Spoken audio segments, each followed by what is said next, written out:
Hello, welcome to worshiptutorials.com. My name is Bradford. Today we have a really awesome lesson. We're going to teach you guys about part of the lead parts in Hillsong's song, Cornerstone. Today we're using a Gretsch G5120. For this video, we got different pickups in this guitar. They're not stock, in other words. This is a P90, the neck, a humbucker, the bridge, and this is a Compton compensated bridge as well. And for our rig, we're running through Logic. That is right, that is correct. Using a Bassman style amp for that, with a little bit of reverb and a little bit of delay.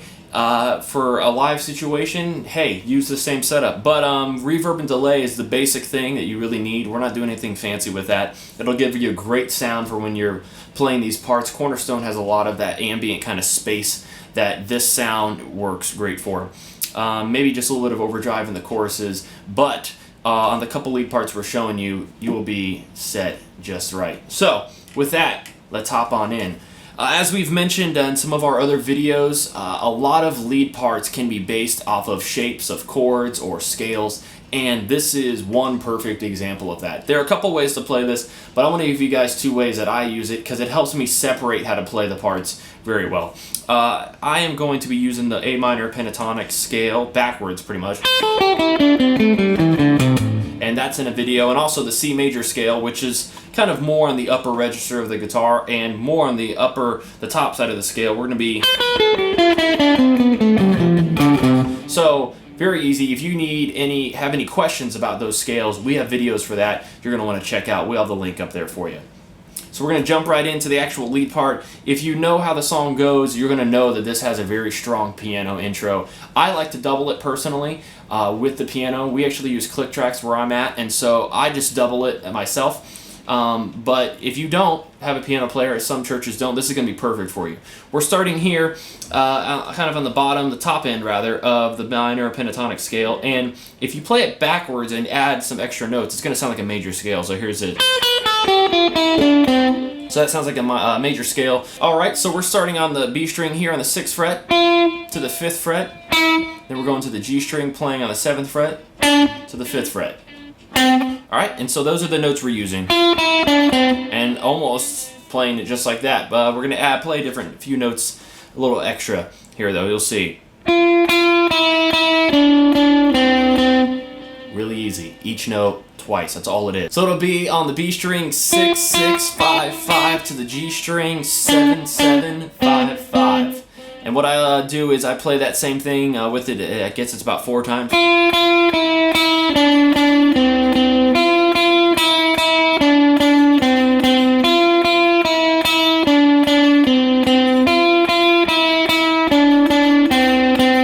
Resolve it right there. That's actually your C.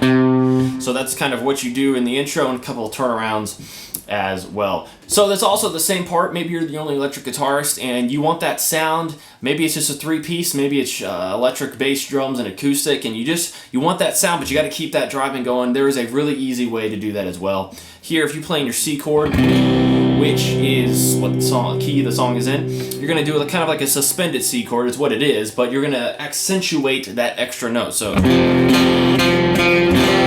what you're doing is you're adding your pinky to the D string on the 3rd fret. So you go from this, it's a regular C, to a C suspended. That. But what we want to do is we want to dig in, because that's the note we want. So if you kind of hit that with more intentionality, you'll be able to hear that.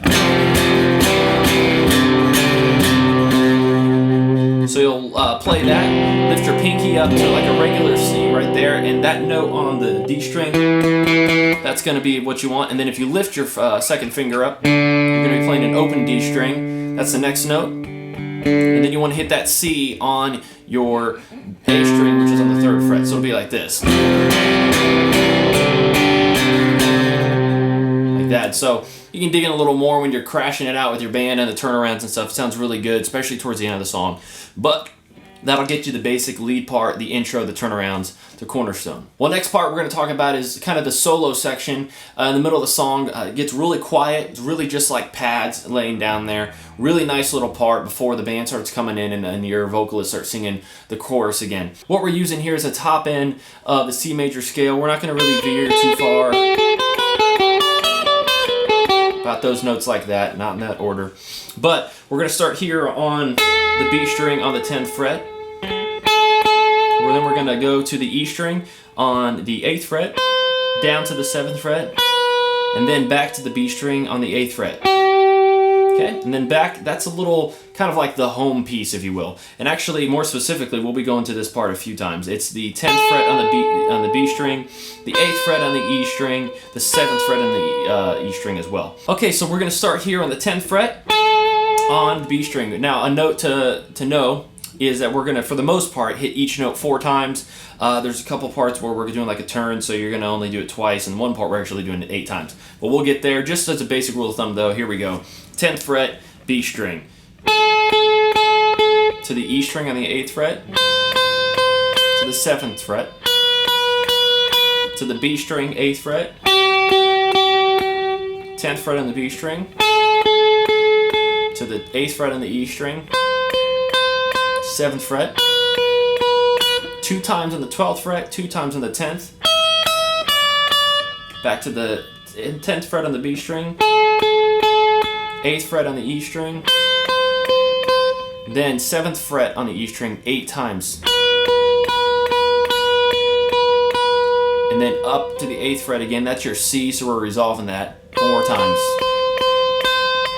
And the riff, the intro riff is going to play on top of that. So if you want to go back to that, or you can just hang out on that C there if you got another guitarist or piano or whatever. And then it's going to play that whole thing again, depending on how long that interlude is for you guys. So that is it. That is the couple lead parts for Cornerstone. To recap, we used the A minor pentatonic scale and the C major scale, and we used the top 3 strings there just to kind of make things a little easier. They could be played a couple of different ways, but the way I showed you sounds exactly the same as it does on the recording. Head over to worshiptutorials.com for more resources, and if you would do us a huge favor and leave some comments of some lead songs that you would like to learn the parts to, we're going to go ahead and pick the top few that have been requested, and we're going to get on those and get those out to you guys so we can equip you guys to be the worship leaders you've called to be. Thanks for watching. See you next time. Hey, this is Brian with worshiptutorials.com. The music that you hear in the background right now is called pads, and I believe pads can help completely transform your worship sets.